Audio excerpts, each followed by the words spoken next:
Hey folks, been a while since I've done a video. My voice has just scared the dog there.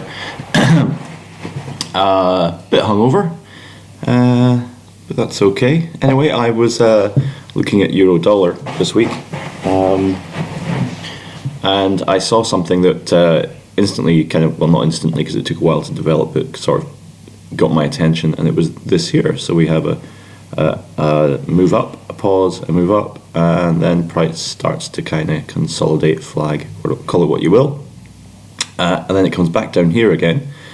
And when it came here, I started getting really interesting. I mean, I was watching stuff up here, but this whole area kind of caught my attention, and I'll show you the things that I saw.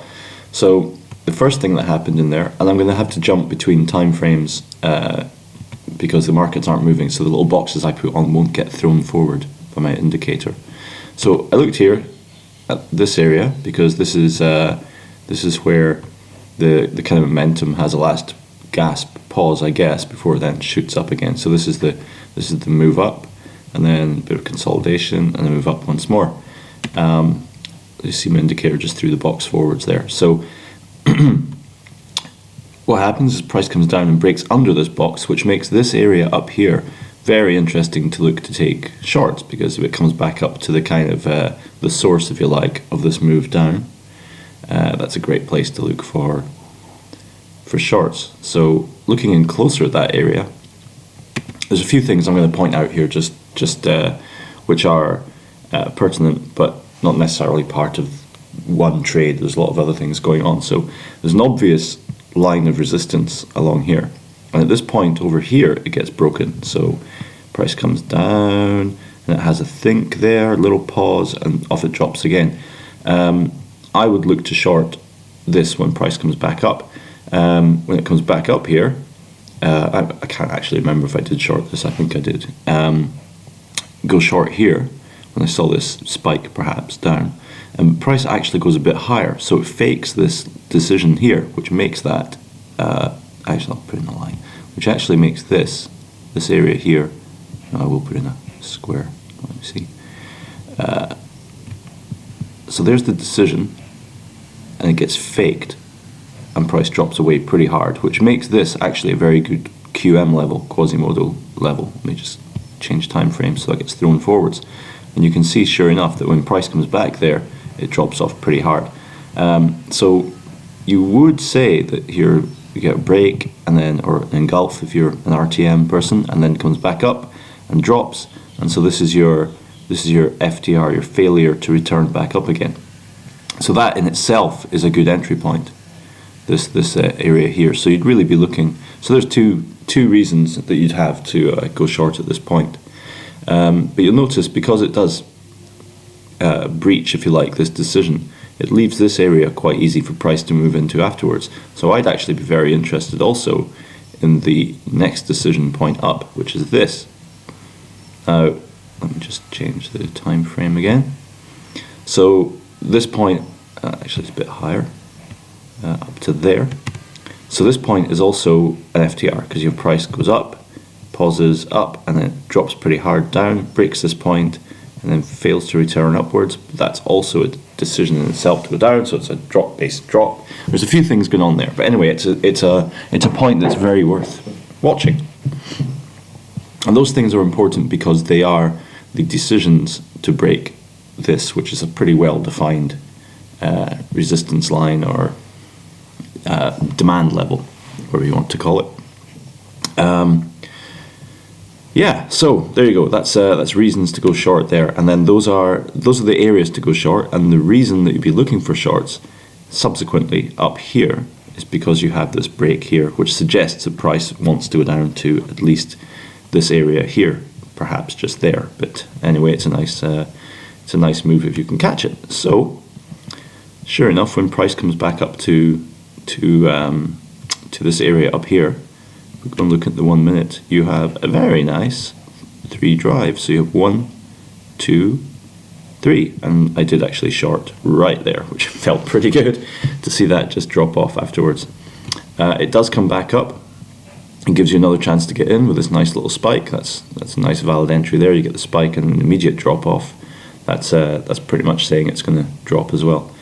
Yeah, there's a bunch more. So the other thing that I noted on here, so we have this break here.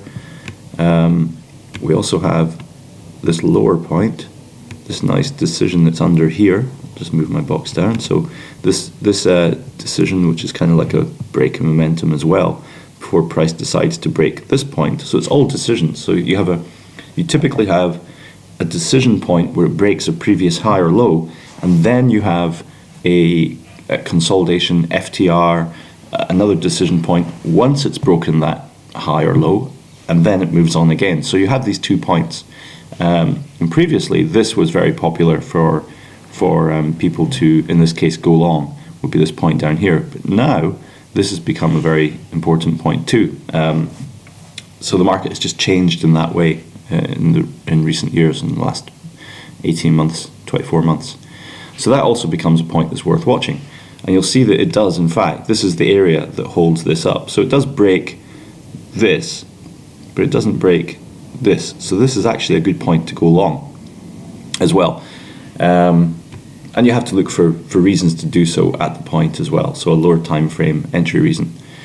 So taking that in mind, we have this, and this is where things can get pretty small, but this is a 1 minute chart, and the trade that I showed earlier to go short doesn't exist on a 5 minute, and it's actually where price does choose to move. Let me show you what I mean. So this, you see the 5 minute chart, this point here doesn't exist. But on the 1 minute chart it does. On the 5 minute, there's nothing there for you to go short with. You wouldn't have caught this unless you just went short on the fact that it spiked up. Good luck with those all the time. Anyway, so back here we have a decision in here basically to break. You see this strong move here which breaks under this, then you have the FTR here and it drops away again. So similar stuff. So it's just made that pink box, you can see this pink box. So it breaks there, and that's a good point to actually go short, but that's also an FTR, so great place to watch to see if you get another chance to go short for some reason. And there was, you see the same thing. I'll pop this in here, so here's where momentum essentially ends on this up move. So it gets to here, and then it's when it starts to kind of do its thing. So it's made this nice pink box for me. So you see it holds price up, breaks below it here. It's only kind of just, and then comes back up to this area here, which is also I think it's a pretty much bang on Quasimodo, just about near enough. Yeah, and you get this nice spike here, which is a great reason to go short. I was actually short up from there someplace. I can't really remember why, but and then I'm watching price coming down. So it's coming down like this. I'm still short, and I had to go meet someone for lunch there. This is why I'm hungover. I met a Norwegian. My God. So, Norwegian pal. So, seeing this, I was just leaving the house and I closed my position. But I was thinking, well, something's happening because there's all this. You just know that this leaves, all this spiking upwards, just leaves it very easy for price to move up. You see there's no sell orders left anywhere in here. So we're looking for a reason to go long. I would have been if I was in the house. So retrospectively, I went into this mess that you see here, and I looked in the 1 minute to see if I could see anywhere where there was still demand. And there's obviously this area here, right? So you've got this strong move up. So that's an area of some demand in here and a bit in there as well. So maybe I saw this was nice fresh move up, and price hasn't been back to here. You move along. As you come along here, you can see all the way up there, each of these areas, price comes back down here, comes back down here. It doesn't come back down into this area. It doesn't see it, just kind of sits along there. All this is revisited, comes back down here, comes back down there, this comes all the way back down. So these are the areas, and here's another one here, where price hasn't come back to, essentially. So it's like fresh demand, these three areas here. Yeah, and just see what happens. Oops. So you see the topmost one of them here comes down there. If we look on the 1 minute,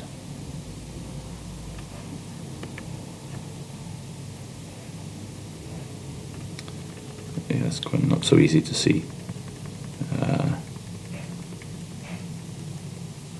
You can see the uppermost one here. It kind of sits around, spikes down to the lower. So you could go out and break even on this one if you're looking for longs, but there's no real reason here to go long because you're not breaking anything higher here. So you've got these highs, and then price comes down, makes this high.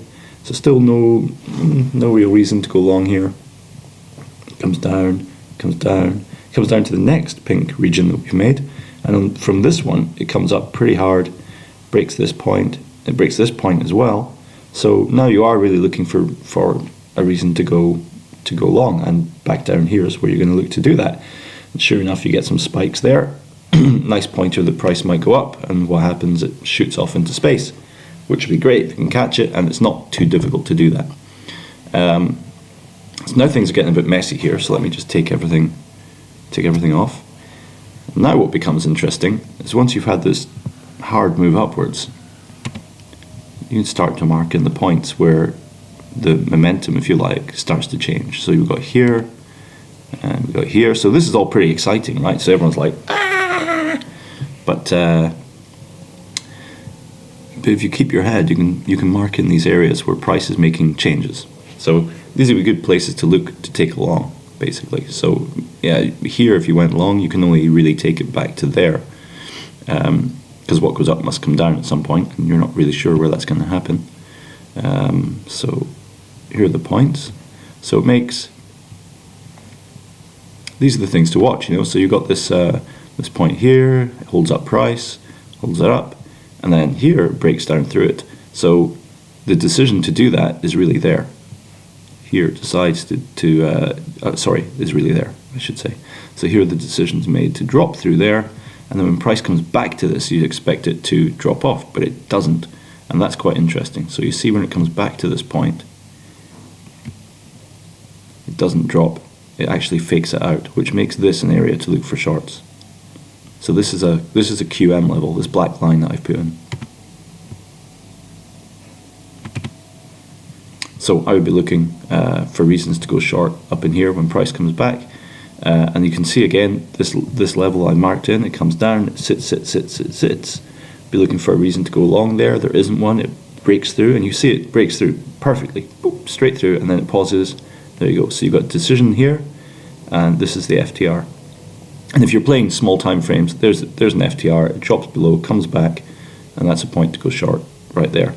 I'm more inclined to wait for this. These are faked. This is very likely to be faked out up to there, which is a nice place to look for shorts too. And that's where we are. Would I look to go long here? Probably not. There's a bit too much sitting right behind. And that's it. You just watch price and see what it's telling you. Simple as that.